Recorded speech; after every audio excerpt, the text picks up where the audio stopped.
అన్ని wrong wrong wrong. తర్వాత అమ్మాయిని గుంజా అని చెప్పారు. నేను ఇప్పుడు ఆ అమ్మాయి ఎవరు, ఆ అమ్మాయి ఎక్కడుంది, ఎక్కడ గుంజాను, దేనికి గుంజాను, సో గుంజి నాకు ఇప్పుడు వివరణ కావాలి. నాకు అది నిరూపిస్తుంది. నేను చెప్తున్నా, వీడియోలో ఉన్న ఏది నిరూపించినా నేను టోటల్గా కొరియోగ్రాఫర్ రిజైన్ చేసి వెళ్ళిపోతాను. ఏది లేదు, అంత అబద్ధం. కేవలము తనకేంటి ఒక 5 పర్యాలు చేయకూడదు అన్నారని చెప్పి ఆయనకి ఒక లీడర్గా నిలబడాలి అని చెప్పి. సో ఇవన్నీ పక్కన పెడితే దాంట్లో ఉన్న అన్ని అబద్ధాలు, ఇంకా చాలా చాలా చెప్పారు దాంట్లో. ఇంకేదో ఉన్నాయి, నాకు గుర్తు రావట్లేదు కానీ, సో చాలా ఉన్నాయి. సో అలాగే ఈ పక్కన పెడితే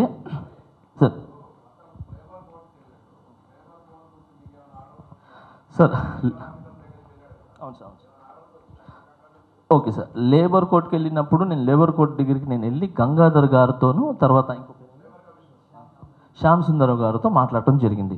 మాస్టర్ ఏంటి పని ఆపుతున్నారు అని అంటే, సార్ పని ఆపట్లేదు. ఆయన అన్నారు 4 నెలల నుంచి నా పొట్ట కొట్టారు, పని ఆపట్లేదని చెప్పి.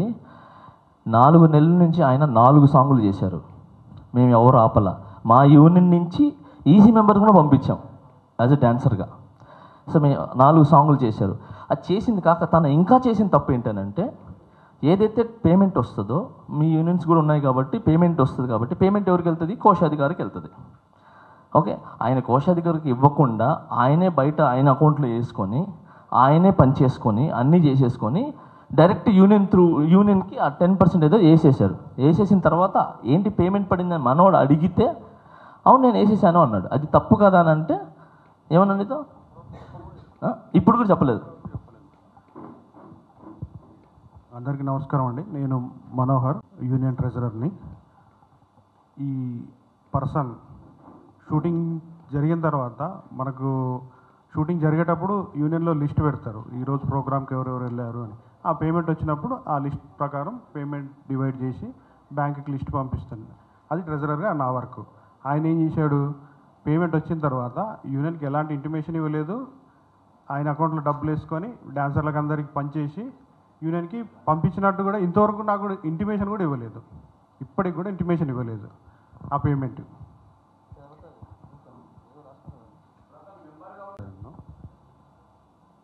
మాస్టర్ గారు ఆ వీడియోలో చూస్తే, మాస్టర్ గారు ఎలక్షన్ కోసం 10 లక్షలు ఖర్చు పెట్టాడు అని చెప్పాడు ఆయన. ఎలక్షన్ నామినేషన్ జరుగుతుందన్న, నామినేషన్ ఫెడరేషన్ ఆఫీస్లో నామినేషన్ జరుగుతుంది. నేను వెళ్ళగానే ఈయన అందరూ మా డాన్సర్లే, మా మెంబర్స్ అక్కడ ఉన్నారు. నేను లోపలికి వెళ్ళి నామినేషన్ ఫామ్ తీసుకున్న తర్వాత నేను నామినేషన్ ఫిల్ చేస్తుంటే నా దగ్గరకు వచ్చి, తమ్ముడు నువ్వు సెక్రటరీ పోస్ట్కి వెళ్ళిపో, 1.5 లక్షలు ఖర్చు పెట్టి నేను నిన్ను గెలిపిస్తా అని అన్నాడు. అంటే ఇదేంది ఈయన ఇంత ఆఫర్ ఇస్తున్నాడు అని చూస్తే, ఇంకేమైనా కావాలన్నా సరే నేను చూసుకుంటా నీకు అన్నాడు. వద్దన్న నేను ఆ టైపు కాదు అని చెప్పి సున్నితంగా ఆయన ఆఫర్ తిరస్కరించి నేను నామినేషన్ వేసిన. తర్వాత అది ఎలక్షన్ జరిగింది, నేను గెలిచాను, ఆయన ఓడిపోయాడు.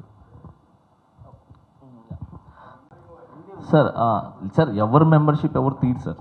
యాక్చువల్లీ ఒక మెంబర్ అయిన తర్వాత తీరు. కాకపోతే ఛాంబర్ రూల్ ప్రకారంగా అన్ని ప్రకారంగా సంస్థకి ఏదైనా ఇబ్బంది కలుగుతుంటే, సంస్థ ఏదైనా రాంగ్ రూట్ వెళ్తుంది, దానివల్ల డ్యామేజ్ అవుతుందంటే తనని డిస్మాండ్లింగ్ చేయొచ్చు. సో కార్డు తీసేయచ్చు. అది కూడా జీబీ ఆమోదంతో చేయొచ్చు. జీబీ లేకపోయినా కూడా ఎక్కువ జరిగితే చెప్పపెట్టకుండా కూడా తీసేయచ్చు. కానీ మేమేం చేసామనంటే, ఒక భయం ఉండాలని చెప్పి, సరే వస్తాడు మనిషి అడుగుతాడు, భయం ఉండాలి, భయంగా దగ్గరికి వచ్చి మాస్టర్ తగ్గించండి లేదంటే సెక్రటరీ గారు తగ్గించండి అంటారని చెప్పి ట్రై చేసాం. బట్ అది ఏం చేయలేదు. సో అలానే మేమేం చేసాం, మొన్న రీసెంట్గా ఇవన్నీ జరుగుతున్నాయి ఇలా కాదు అని చెప్పి, గతంలో ఇలానే ఒక ఇష్యూ జరిగితే ఆ ఇష్యూలో ఏం చేశారంటే, అతను ఎక్కడి నుంచో స్టే తెచ్చుకుంటే, సరే ఆ స్టేని కోర్టుని మేము గౌరవిస్తాం, మీరు ఎక్కడైనా పని చేసుకోండి, మీ పని మేము ఆపం, కానీ మన టీఎఫ్డిడి సంస్థ అనేది మీతో కలిసి పనిచేయదు అని చెప్పి ఇదంతా యూనియన్ అందరూ అనుకొని ఒక మాటతో ఉండి చేశారు. అప్పుడు ఆయన మళ్ళీ వచ్చి, లేదు నా తప్పు అయిపోయిందని చెప్పి ఆయన మళ్ళీ వర్క్ చేసుకోవడం జరిగింది. సో ఈ విధంగా ఈ రూల్స్ అనేవి అన్నీ జరుగుతుంటాయి.